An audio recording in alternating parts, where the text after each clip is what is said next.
আছো সবাই? রুদ্রি খ্যাংলা হেসেলে তোমাদের সবাইকে স্বাগত জানাই। আজকে আমি চলে এসেছি কিন্তু চিংড়ি মাছ নিয়ে।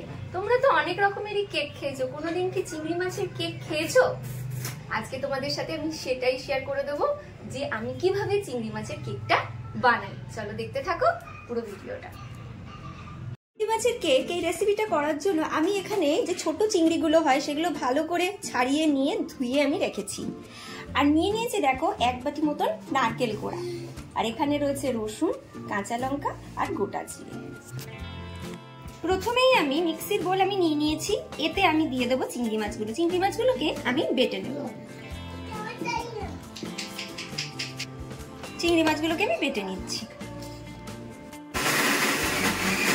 দেখো আমার চিংড়ি মাছটা কিন্তু বাটা হয়ে গেছে। এবার ওই মিক্সির বোলের মধ্যে আমি দিয়ে দিচ্ছি নারকেল কোড়া। 1 বাটি মতো নারকেল কোড়া আছে এখানে, কাঁচা লঙ্কা, রসুন, জিরে সবকটা দিয়ে দেবো। দিয়ে আমি একটা ভালো করে মিহি পেস্ট বানিয়ে নেব। প্রথমে আমি একটা বোল নিয়ে নিয়েছি, নিয়ে আমি এর মধ্যে দিয়ে দিচ্ছি চিংড়ি মাছ বাটাটা। তারপরে দিয়ে দেবো নারকেল, কাঁচা লঙ্কা, জিরে, রসুন একসাথে যেটা বেটে রেখেছিলাম সেই বাটনাটা দিয়ে দেবো এর মধ্যে।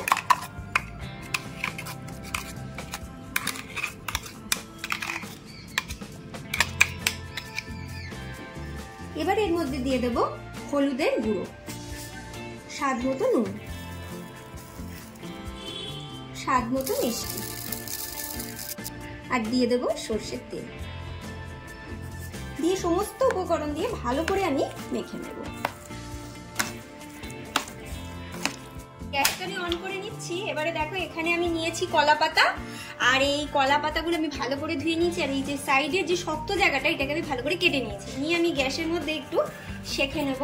তাতে কি হবে, যখন আমি ভাজ করব তাতে যাতে ফেটে না যায় তার জন্য আমি একটু সেঁকে নেব।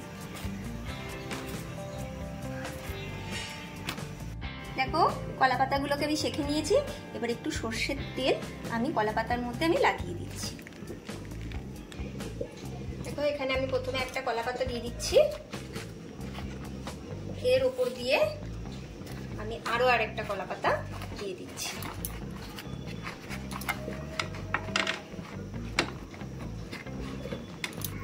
এবার এই মিশ্রণটাকে এর মধ্যে দিয়ে দিতে হবে।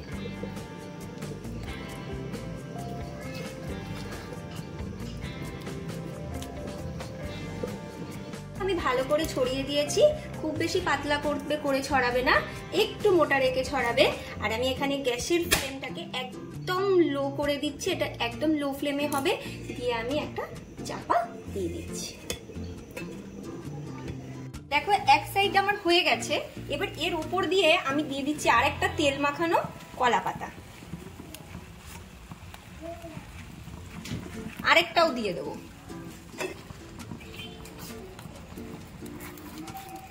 আরে দেখো এবারে এটাকে উল্টে দেওয়া হলো।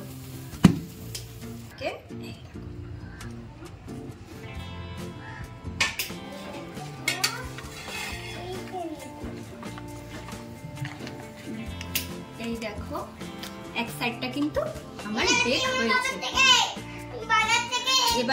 এবার আমি অন্য দিকটা ওই একইভাবে ঢাকনা দিয়ে 15 মিনিট মতন বেক করে নেব। 20 মিনিট 25 মিনিট পর আমি এসে গেছি। এই দেখো মুড়ির কেকটা কিন্তু আমার পুরোপুরি রেডি হয়ে গেছে। এবার আমি গ্যাসের ফ্লেমটাকে অফ করে দেব, দিয়ে 2 মিনিট স্ট্যান্ডিং টাইমে রেখে দেব। দেখো চিংড়ি মাছের কেকটা কিন্তু আমার রেডি হয়ে গেছে, কিন্তু শেষ।